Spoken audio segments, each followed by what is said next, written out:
Hello, welcome back to the Spoonie Stitcher channel. I'm Shannon, the Spoonie Stitcher. You're inside the stitchery, and I'm very happy you're here today. This is part of our beginner mini-series.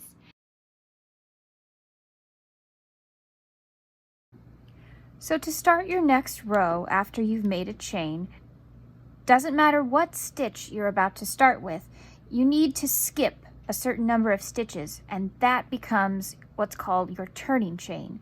Your turning chain is important because that defines how tall your stitch on that row, stitches on that row will be.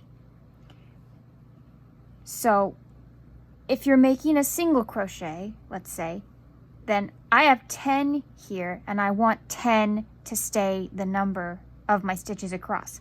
So I chain 1. That 1 becomes my turning chain. I skip this one, I go into the next one, and I make my single crochet. I have videos coming out all about how to make single crochet, double crochet, half double, all of those. So this is just teaching you what stitch you need to go into.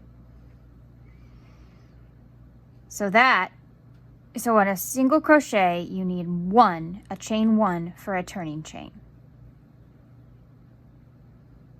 For a half double crochet,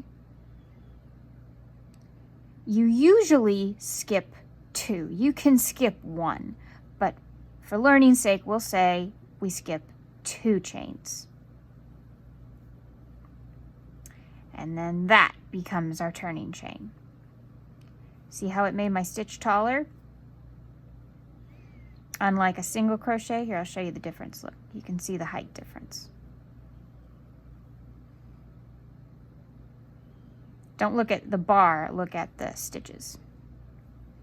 So this versus that. Okay.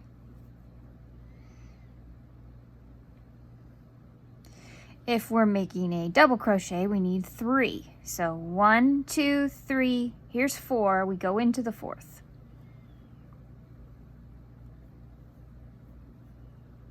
And then that's our turning chain. And for a treble, you guessed it, we need 4. 1, 2, 3, 4, into the 5th.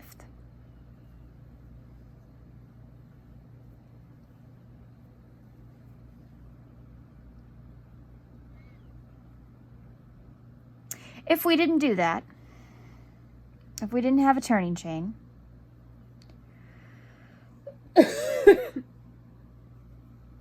our stitch wouldn't look right. So I'm going to skip 2 and make a treble.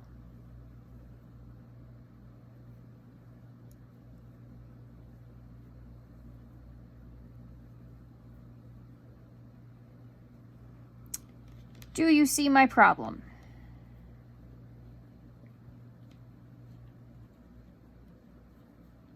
That.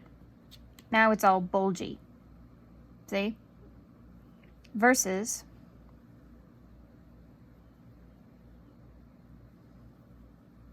one, 2, 3, 4.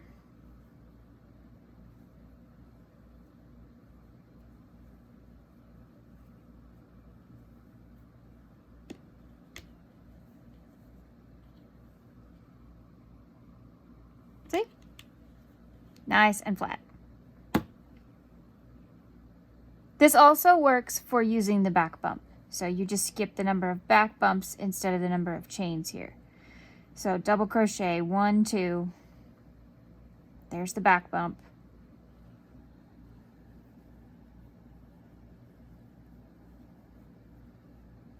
And there we go.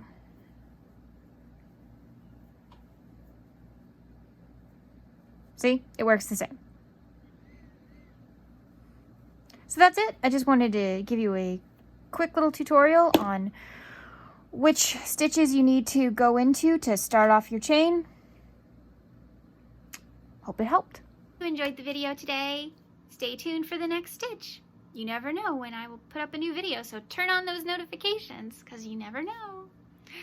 Thank you for joining me today. Please like, share, and subscribe to the Yarn Zebra family. I'd love to have you. Remember, Life happens, yarn helps, and spoonies can stitch it up too.